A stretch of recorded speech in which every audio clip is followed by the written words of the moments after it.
સમરસ panel દ્વારા કાર્યાલય ખાતે રાત્રિ ભોજનનું આયોજન કરવામાં આવ્યું હતું। જે કાર્યાલય રાજકોટના વિરાણી ગ્રાઉન્ડ ખાતે યુવા વકીલોએ આ રાત્રિ પ્રોગ્રામના કાર્યક્રમમાં વકીલોની જનમેદની જોઈ સમરસ પેનલ સામેની પેનલ એમને જ હાર માની જાય તેવા દ્રશ્યો સર્જાયા હતા। યુવા વકીલો દ્વારા જે રાત્રિ પ્રોગ્રામનું આયોજન કરવામાં આવ્યું હતું તેમાં રાજકોટ સ્ટેન્ડિંગ કમિટીના ચેરમેન જયમીનભાઈ ઠાકરે હાજરી આપી હતી। જયમીનભાઈએ જણાવ્યું હતું કે ભાજપના નેજા હેઠળ જે સમરસ પેનલ બાર એસોસિએશનની ચૂંટણી લડવા જઈ રહી છે ત્યારે આ સમરસ પેનલ 100% જીતી રહી છે તેવું લાગી રહ્યું છે। આ પ્રોગ્રામની વાત કરીએ તો જીત બાદનો પ્રોગ્રામ હોય તેવું અનુભવાય છે। આ પ્રોગ્રામમાં જે 500 વકીલોએ હાજરી આપી હતી તે ખરેખર સમરસ પેનલની આ એક જીત જ છે। વકીલોએ સાથે મળી શિયાળાનો પૌષ્ટિક નાસ્તાનો આનંદ મેળવ્યો હતો। રાત્રિ પ્રોગ્રામમાં ઘણા વકીલો એવા હતા કે જેઓ વકીલાતનો 30 વર્ષનો અનુભવ ધરાવે છે। કોઈ એક વકીલે કહ્યું હતું કે સામેની પેનલમાં કોઈ વ્યક્તિ પાસે અમારી પેનલના વકીલો જેટલો અનુભવ ધરાવતા નથી, જેથી કરીને પહેલા તો યુવા વકીલો સમરસ પેનલની પસંદગી કરી રહ્યા છે। યુવા વકીલો જ્યારે કોઈ કેસ માટે મૂંઝાય છે ત્યારે સમરસ પેનલના સિનિયર વકીલો દ્વારા તેમની સહાય કરીને તેમની મૂંઝવણ દૂર કરે છે। ત્યારે જ કોઈ વકીલે કહ્યું કે અમારી સમરસ પેનલમાં ઘણા રસ એક સાથે જોવા મળી રહ્યા છે, જેથી જ અમારી પેનલનું નામ સમરસ પેનલ રાખવામાં આવ્યું છે। યુવા વકીલો, મહિલા વકીલો, સિનિયર વકીલો જોશ જોઈને લાગી રહ્યું છે કે આવનારી બાર એસોસિએશનની ચૂંટણી સમરસ પેનલ જ જીતી રહી છે। આવનારા દિવસોમાં જે બાર એસોસિએશનની ચૂંટણી જેવા થઈ રહી છે ત્યારે બાર એસોસિએશનના સમરસ પેનલ દ્વારા જે રાજકોટના વિરાણી સ્કૂલના જે ગ્રાઉન્ડ ખાતે અત્યારે કાર્યાલય જે ચાલુ કરવામાં આવ્યું છે ત્યાં સમગ્ર જે યુવા વકીલો છે તેમના દ્વારા આયોજન કરવામાં આવ્યું છે। ત્યારે આપણી સાથે રાજકોટના યુવા વકીલો ઉપસ્થિત છે। રાજકોટના યુવા વકીલો સાથે જ વાત કરીશું અત્યારની જે કોર્ટની જે હાલત છે કેવી રીતના છે ને લોકોમાં કેવા પ્રશ્નો ઊભા થતા હોય છે ને કેવા લોકોના પ્રશ્નોને યુવા વકીલો સોલ્વ કરતા હોય છે। ત્યારે શું કહેશો આપ, જે આવનારી બાર એસોસિએશનની ચૂંટણી છે તેને લઈને આપની તૈયારી કેવી છે? આવનારી બાર એસોસિએશનની ચૂંટણીમાં અમે બધા યુવાનોએ ખૂબ મહેનત કરી છે। સમરસ પેનલ માટે અમે બધા તેને ગમે તે રીતે જીતાડવા કટિબદ્ધ છીએ અને ખૂબ સારી જંગી બહુમતીથી સમરસ પેનલ ચોક્કસ આવશે એવો અમારો વિશ્વાસ છે અને એવો અમારો પ્રયત્ન છે। સારામાં સારી બહુમતીથી સમરસ પેનલ આવે છે। સમરસ પેનલ દ્વારા હાલ જે મહેનત કરવામાં આવી રહી છે એની સાથે કેટલા યુવા વકીલો જોડાયા હશે? અત્યારે અમારે 400થી 500 યુવા વકીલો આ કાર્યમાં જોડાયેલા છે અને બધા 400-500 યુવા વકીલોનો એક જ સૂર છે કે આપણે બધા સાથે મળી અને સમરસ પેનલને ખૂબ જંગી બહુમતીથી જીતાડીએ અને રાજકોટ બારને સારું નેતૃત્વ આપીએ। ત્યારે આપણી સાથે અત્યારે બીજા પણ યુવા વકીલ છે તે ઉપસ્થિત છે, તેમની સાથે જ વાત કરીશું। આપનું નામ શું? હેમાંશુ પારેખ। રાજકોટ ખાતે ઘણા વર્ષોથી અમે ક્રિમિનલ પ્રેક્ટિસ કરી છીએ અને યુવા વકીલોના ઉદ્ધાર માટે અમે કાર્ય કરી રહ્યા છીએ। જ્યારે આજે યુવા વકીલ સંમેલન ગોઠવવામાં આવ્યું છે તે સમરસ પેનલના સમર્થનમાં ગોઠવવામાં આવ્યું છે અને તેમાં આજે લોકોને મજા આવે, જુનિયર વકીલો, યુવાનો, મહિલાઓ, આપણા સભ્યોને, એટલા માટે કેમ્પ ફાયર સાથે મ્યુઝિક, અનપ્લગ્ડ મ્યુઝિક સાથે શિયાળાનો માહોલ હોય, જીંજરા, શેરડી, તાપણાની વ્યવસ્થા કરવામાં આવેલી છે અને એક દેશી સ્વાદિષ્ટ ભોજનનું પણ આયોજન કર્યું છે જે લોકોને મજા આવે। હાલની જે પેનલ છે સમરસ પેનલના સુકાની કમલેશભાઈના નેતૃત્વમાં યુવાઓ માટે ઘણા પ્રોજેક્ટ લઈને આવી રહ્યા છે, એના માટે અમે એમને સમર્થન કરી રહ્યા છીએ અને આખું વર્ષ યુવા વકીલો માટે તેઓ કાર્ય કરશે અને એના માટે અમે સક્રિય રહેલા છીએ। ત્યારે આપણી સાથે અત્યારે અભિષેકભાઈ શુક્લા પણ ઉપસ્થિત છે, તેમની સાથે પણ વાત કરીશું। અભિષેકભાઈ, સિનિયર વકીલોએ રાજકોટમાં હાઈકોર્ટની બેન્ચ મેળવવા માટે ઘણી મહેનત કરી છે, તો હવે આપ યુવા વકીલો કેવી મહેનત કરશો? યુવા વકીલ તરીકે અમે અત્યારે જે પ્રયત્નો કરી રહ્યા છીએ, જે સમરસ પેનલ જંગી બહુમતીથી જીતે એના માટે અને ભવિષ્યમાં આ સમરસ પેનલ હાઈકોર્ટ બેન્ચ લઈ આવે એના માટે અમે યુવાનો ખભે ખભા મિલાવીને આગળ કામ કરી રહ્યા છીએ અને ભવિષ્યમાં પણ કરતા રહીશું એવું અમારું કમિટમેન્ટ છે અને એટલા માટે જ અત્યારે અમે સમરસ પેનલના સમર્થનમાં આટલું સરસ કાર્યક્રમ આયોજન કરેલ છે। બીજા યુવા વકીલોને આપ શું સંદેશો આપવા માંગો છો? બીજા યુવા વકીલોને એટલું જ કે બધા એક સાથે રહી અને ભવિષ્યમાં રાજકોટ બાર અને ગુજરાત બારમાં રાજકોટનું નામ અને રાજકોટ બાર પ્રત્યેની લાગણી અને કમિટમેન્ટ આગળ વધે એ પ્રમાણે અમે આગળ કામ કરીએ। આપણી સાથે મનનભાઈ પણ ઉપસ્થિત છે। મનનભાઈ, શું કહેશો આવનારી ચૂંટણીને લઈને?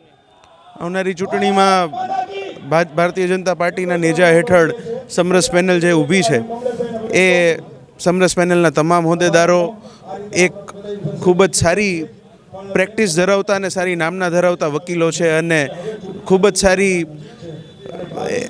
ખૂબ જ સારું એમનું માન છે. એ માનને જાળવી રાખીને અને ભાજપે જ્યારે એમને બાર એસોસિએશનની ચૂંટણી લડવા માટે સુકાની સોંપી છે, ત્યારે અમે યુવા વકીલો બધી જ એમને પૂરતી સપોર્ટ કરવા માટે તૈયાર છીએ અને એ જ સપોર્ટના ભાગરૂપે આજનો આ કાર્યક્રમ અમે યોજ્યો છે. અને એમને ચૂંટણી માટે પણ નહીં, એ જીતે જ છે. સમરસ પેનલને જીત્યા બાદ સમરસ પેનલને જે જગ્યાએ યુવા વકીલોની જરૂર પડશે ત્યારે અમે બધા હાજર રહેશું અને સંપૂર્ણ ખભે ખભા ઊભા રહીને કામ કરીશું. સિનિયર વકીલો જે યુવા વકીલોની આ ખંભેથી ખંભો મિલાવીને હાલ ચાલી રહ્યા છે, તેની કામગીરી વિશે આપ શું કહેશો? સિનિયરો વડીલો છે, એ ઘણા વર્ષોથી પ્રેક્ટિસમાં છે, એમને જિંદગી જોયેલી છે, એમના અનુભવથી એ માર્ગદર્શન સોંપે છે. અને યુવા વકીલોનું કામ છે દોડવાનું, એટલે અમે યુવા વકીલો એમના માર્ગદર્શન હેઠળ એ જે કામ ચીંધશે એ કામ ખૂબ જ ખુમારીથી અમે પૂરું પાડીશું એવી અમારી તૈયારી છે. કે યુવા વકીલોમાં પણ ભારે જોશ જોવા મળી રહ્યો છે અને આવનારા દિવસોમાં સમરસ પેનલ જ જીતે છે તેવું યુવા વકીલોનું કહેવાનું છે. કેમેરા પર્સન કુલદીપ સાથે Sahil Sapa, BS9 TV news, Rajkot. ત્યારે આપણી સાથે અહીંયા યુવા વકીલ ભાવેશભાઈ રંગાણી પણ ઉપસ્થિત છે. તેમને પણ પૂછશું કે તેઓનું શું કહેવાનું છે. આજરોજ જે આ પરિવાર જેવો માહોલ ઊભો કરવામાં આવ્યો યુવા વકીલો દ્વારા, શું કહેશો આપ? પહેલાં તો યુવા વકીલો દ્વારા આજે પ્રોગ્રામનું આયોજન કરવામાં આવેલ છે, એના માટે હું તમામ યુવા લોયર્સનો હૃદયપૂર્વક આભાર માનીશ. અને એમને અમે જે આયોજન કરતા હોય છે એના કરતાં પણ વિશેષ આયોજન કરી અને દરેક એડવોકેટ મિત્રોને એટલા બધા આનંદિત કર્યા છે કે દરેક સિનિયર જુનિયર એડવોકેટ અહીંયા આવી અને આ માહોલનો આનંદ માણી રહ્યા છે. અને આ પ્રોગ્રામ જે રીતે ચાલી રહ્યો છે એમાં ખરેખર દરેક વકીલો ઉત્સાહથી આ સમરસ પેનલ જે ચૂંટણી લડી રહી છે તેને સપોર્ટ કરવા અહીંયા આવી ગયું છે. તો દરેક આપ જોઈ શકો છો કે દરેક વકીલ મિત્રો અહીંયા ઉલ્લાસથી અને હર્ષથી પોતાનો શું છે કે આનંદ લઈ અને આ પ્રોગ્રામની મજા માણી રહ્યા છે. શું કહેશો સાહેબ, સમરસ પેનલમાં આપે પણ સભ્ય તરીકે ઉમેદવારી નોંધાવી છે, તો શું લાગે છે આવનારા દિવસોમાં સમરસ પેનલ 100% જીતી રહી છે? જે રીતનો અમે એક પ્રચાર કેમ્પેનિંગ કરી રહ્યા છીએ, જે રીતને અમે આયોજન કર્યું છે અને જે રીતે અમે ડોર ટુ ડોર પ્રચાર કરી અને વકીલોને મળી રહ્યા છીએ અને જે અમે શું છે કે વકીલ મિત્રો જેને મતદાન કરવાનું છે એમનો પણ જે ઉત્સાહ જોઈ રહ્યા છે એ જોતાં જ એવું લાગી રહ્યું છે કે ભાઈ સમરસ પેનલ 110% જીતી રહી છે અને ખૂબ જ મોટી લીડથી જીતી રહી છે, એમાં કોઈ શંકાને સ્થાન નથી. આપ શું કહેશો યુવા વકીલોના આજના પ્રોગ્રામને લઈને? આજનો પ્રોગ્રામ ખૂબ જ સરસ છે અને ખરેખર આ પ્રોત્સાહન મોટા વડીલોને પણ મળે ને એવો પ્રોગ્રામ છે. શું કહેશો યુવા વકીલોને આગામી દિવસોમાં કેવી રીતના કામગીરી કરવી જોઈએ ને શું સંદેશો આપશો યુવા વકીલોને? યુવા વકીલોને એટલો સંદેશો આપીશ કે બહારની જે ગરિમા છે એને સંપૂર્ણપણે જાળવી રાખે અને જે મોટાઓને રિસ્પેક્ટ આપવાની છે એ આપવાનું ચાલુ રાખે અને આવીને આવી રીતે દરેક ચૂંટણીમાં પોતાનું જે કંઈ સાથ સહકાર આપવાનું હોય આપી રાખે. આપ એક ઉમેદવાર છો ને આજરોજ જે રીતના માહોલ એવો દેખાય છે કે ચૂંટણી જીતીને આપની પેનલ આવી હોય તેને લઈને આપ શું કહેશો? હું એક કારોબારી સભ્ય તરીકે ઉમેદવારી નોંધાવેલી છે અને મારા મંતવ્ય મુજબ ચૂંટણીમાં પરિણામ જે પણ આવે પણ અમે જે રીતના મહેનત કરી છે મહેનત 100% સફળ થશે.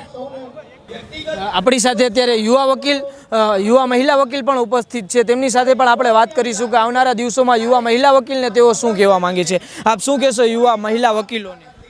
મહિલા વકીલોને હું એવું કહેવા માગીશ કે અત્યારે જે આ સમરસ પેનલ આપણી વચ્ચે ઉપસ્થિત છે અને આ જે કાર્યક્રમ બહુ જ સરસ ગોઠવેલો છે એ આ જુનિયરો વકીલ જે મિત્રો છે બધા, એમાંય ખાસ કરીને મહિલાઓ કે જે અમુક સિનિયર્સને ઓળખતા નથી હોતા, તો એ સિનિયર્સ અને જુનિયર્સ વચ્ચે જે ફેમિલી માહોલ જે ક્રિએટ કરવાનો છે એ અહીંયા આવીને જ ક્રિએટ થાય તો એકબીજાને જોઈ શકે, જાણી શકે.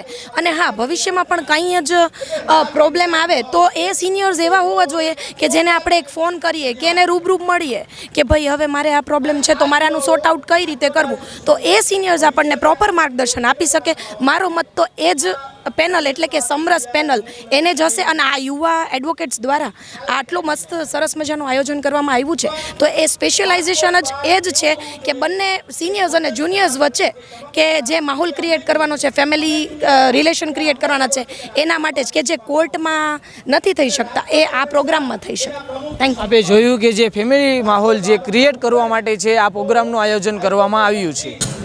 આજરોજ વકીલો દ્વારા જે વિરાણી સ્કૂલના ગ્રાઉન્ડ ખાતે પ્રોગ્રામ રાખવામાં આવ્યો હતો, ત્યારે રાજકોટ સ્ટેન્ડિંગ કમિટીના ચેરમેન જેમનભાઈ બી આપણી સાથે ઉપસ્થિત છે. તેઓનું શું કહેવાનું છે આવનારી ચૂંટણીને લઈને, ત્યારે આપણે તેમનું જ મંતવ્ય જાણીશું. શું કહેશો આવનારી બાર એસોસિએશનની ચૂંટણીને લઈને? ભારતીય જનતા પાર્ટી દ્વારા સમરસ પેનલના આ વખતના ઉમેદવાર આખા રાજકોટના મિત્ર, ખાલી વકીલોના મિત્ર નહીં, આખા રાજકોટના મિત્ર અને વ્યક્તિત્વ અને માણવા જેવો અને મળવા જેવો વ્યક્તિ એટલે કે કમલેશભાઈ શાહ. ભારતીય જનતા પાર્ટીએ આ વખતે એમને પ્રમુખ તરીકે ઉમેદવાર બનાવ્યા છે. જ્યારે કમલેશભાઈનું નામ ડિક્લેર થયું ત્યારથી રાજકોટમાં જે વકીલાતના ક્ષેત્રમાં સંકળાયેલા તમામ લોકો, અને હું તો ત્યાં સુધી કહું છું કે જે વકીલાત ક્ષેત્રની નથી સંકળાયેલા એવા લોકો પણ કમલેશભાઈને જે ઓળખે છે, એના વ્યક્તિત્વને ઓળખે છે. 110% આખી પેનલ શ્રી કમલેશભાઈ શાહની આખી પેનલ જે ભારતીય જનતા પાર્ટીએ જે ઊભી રાખી છે, આખી પેનલ જીતી રહી છે. અને શુભકામના દેવા ભારતીય જનતા પાર્ટીના અમે સૌ આગેવાનો આજ શ્રી કમલેશભાઈને મળવા આવ્યા છીએ.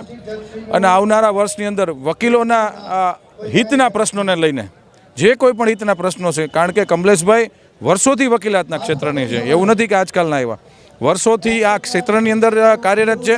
મળવા જેવું વ્યક્તિત્વ આવનારા દિવસોમાં જીતશે એવી શુભકામના દેવામાં આવ્યા છે. વકીલો દ્વારા આજે પરિવાર જેવો માહોલ ઊભો કર્યો એવો પ્રોગ્રામ રાખવામાં આવ્યો અને એમાં આપે પણ હાજરી આપી, તો આપ શું કહેશો તેને લઈ? અમે તો ઘણી બધી વખત દર વર્ષે ચૂંટણીમાં આવી છીએ, પણ આ વખતે જે માહોલ છે ને એ વિજયનો માહોલ છે. વિજય ઉત્સવ મનાવવા ભેગા થયા એવી રીતે વકીલો પોતાના પરિવાર સાથે આવ્યા છે.